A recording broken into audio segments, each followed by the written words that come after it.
not often I feel bad for a video game franchise. It's not often I feel like a game gets screwed over by factors that are out of their control. But in the case of Titanfall, EA really fucked this game over royally. Oh man, did they fuck this game over more than a YouTube artist can go fuck themselves? Now obviously I didn't buy Titanfall, or rather Titanfall 2, since that was available on my console. So the gameplay in the background is from Brown Power. Now initially Brown sent this shit in as part of a Hipfire commentary video, except he sends in like a fucking 11-minute video, whatever the fuck it is. Now my spotters on the website noticed and they told him to resubmit that shit. So then he sends in another video over the time limit by like fucking 15 seconds. That's still over the time limit, motherfucker. So instead of this being a Hipfire commentary, I've turned it into a video on its own. So people can still submit a Titanfall video gameplay for the Hipfire commentary series. That would be Titanfall 2. I don't think I have original Titanfall. I might have original Titanfall, but you can certainly still do Titanfall 2 as part of the Hipfire commentary series. Anyways, on to business. Titanfall has to be the most screwed over franchise. I mean, Respawn probably didn't realize how badly EA would fuck them over when they got into business with them. But then again, they were in business with Activision, who also screwed them over. So apparently they must be used to this by now. For those who don't know, Respawn Studio was created after the whole Modern Warfare 2 lawsuits and shit like that. When Activision got rid of the heads of Infinity Ward, the actual creators of Call of Duty, the heads of that studio went to EA and they created Respawn, and they took a large number of staff from Infinity Ward over to their new studio with them. So people who knew this were relatively hopeful that they could create something decent. I mean, the makers of Call of Duty, specifically Call of Duty 4 and Modern Warfare 2, had plenty of credibility going into their project. This wasn't some fucking Joe Schmo studio making a top name game, whatever the fuck it is. This was an experienced group. Now, with the freedom to make whatever the fuck project they wanted, and they came up with Titanfall. Fortunately for them, EA decided to make two incredibly horrible decisions that basically doomed the fucking franchise. So let's rewind for a few seconds and step into my time machine. Bring this shit back to 4 years ago, almost actually 4 years ago now. Titanfall was revealed right before E3. EA finally decided to pull the curtains off Respawn's brand new project. They did the whole reveal trailer and whatnot, and that shit looked good, by the way. I'm not gonna lie. Respawn's project was finally in view. It was on the new consoles at the time with the really sharp looking graphics and plenty of marketing material to get people excited. And EA decided to piss all that away by announcing it was a Microsoft exclusive. Huh? Are you fucking kidding me? What in the fuck would possess you to do that? Now that's a rhetorical question because we all know the answer. Fuck me, man. Microsoft probably paid a boatload of money to get that game. I mean, they probably lost money on that fucking deal, but they paid EA a fucking ransom note of money to have it on their consoles only, or have it on their platforms. Well, nobody can prove why they did that. The most agreed upon theory is Destiny. Sony scooped up some exclusive content and some time content on Destiny, and the Microsoft players were going to miss out on that shit. So the only other big new franchise on the market that was going to hit the new consoles was going to be Titanfall. So Microsoft made the move to get that game to their products only. Now, of course, none of this can be proven. There is no smoking gun, there is no written contract, but if you look at the timing of when Sony got to Activision, this has to be the most plausible reason. Anyways, the decision to make Titanfall an exclusive had to be quite possibly the worst decision you can make with a new franchise. It's not like Microsoft funded the project. It's not like they published it or they developed it. They basically were paying for exclusive access. Now, with a new franchise, you want as many people as possible to have access to your game. You don't want to limit yourself right off the bat. You want the opposite. Getting the game in the player's hands on all the platforms is how you make money. It's how you expand your franchise. Instead, EA restricted it.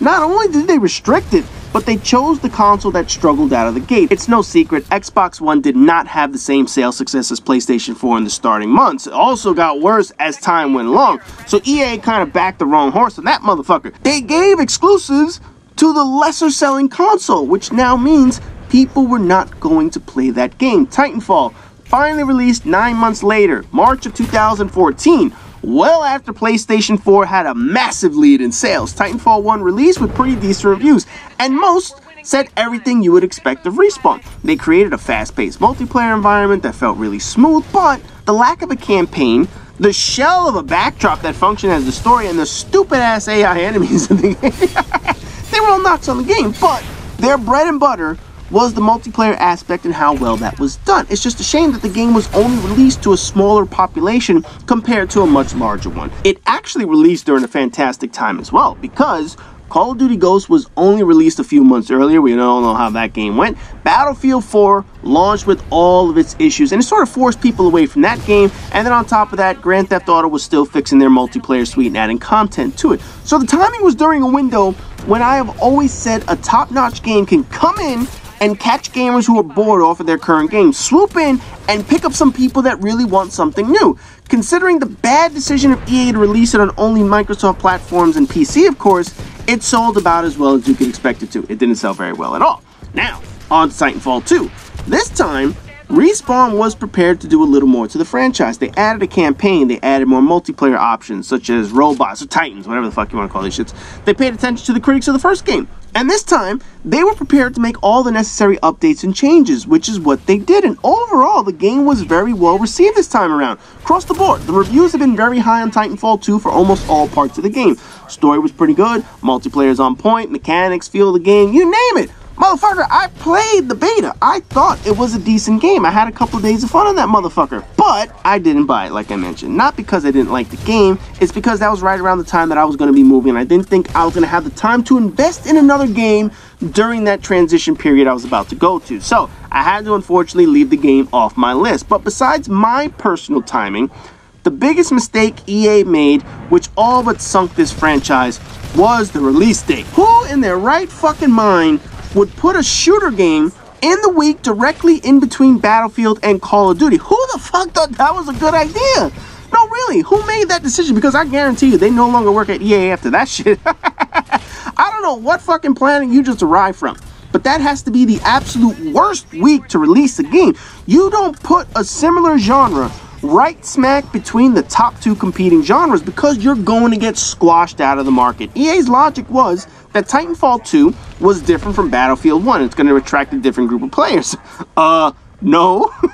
It's going to attract people who like shooter games. It's also going to come out the week right before Call of Duty's Infinite bullshit. And while that's certainly not a bad game to challenge, it was still going to outsell all the other games. I don't give a fuck who you think these games appeal to or what market you think will buy this game. The two biggest shooter franchises are going to attract their loyal fans. And those fans are not going to be persuaded easily into buying another game, especially when their shits are coming out brand fucking new.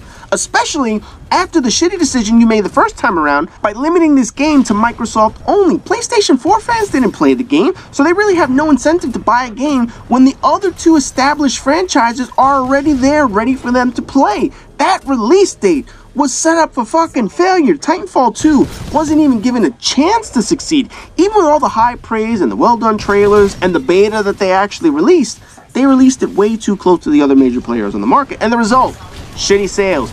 It was the fourth highest selling game on its release date. You know what it was outsold by? It was outsold by Battlefield 1 in its second week. That was number 1. It was outsold by Skyrim's Collector Edition that was sold on the same day as Titanfall, which was number 2. And guess what was number 3? FIFA, which was already a month old at that point. It got outsold by a month-old game, man. That is seriously getting your ass kicked. That's not, oh, well, we still did okay numbers. If you're a major player and a major franchise, you don't finish fourth in your opening week of sales. EA's arrogance basically cost this game money and sales, and it's happened twice.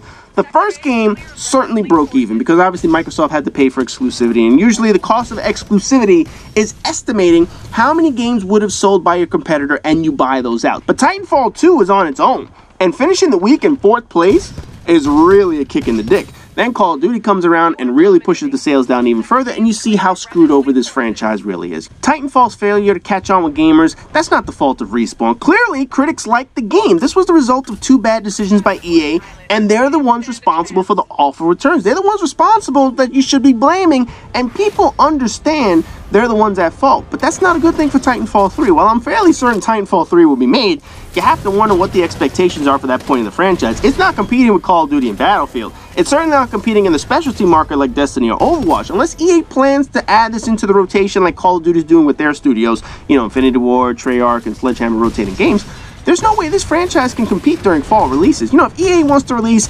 Battlefront, then Battlefield, then rotate the third year to Titanfall, that could increase the sales, but rolling it out just 1 week after another EA shooter, not gonna work again, man. Anywhere from September to December is a very difficult window to compete against other big name games, so the only logical suggestion is releasing it like Titanfall 1 did, come anywhere from spring to the summertime. Otherwise, if a third game in this franchise gets stomped, you know that's gonna be the nail in the coffin in this motherfucker. Anyways, those in the know obviously can realize that EA is at fault of this one, not Respawn. This is EA fucking over this franchise. So anyways, as always, rate, comment, subscribe, and all that good shit, and I'll see you guys in the next video.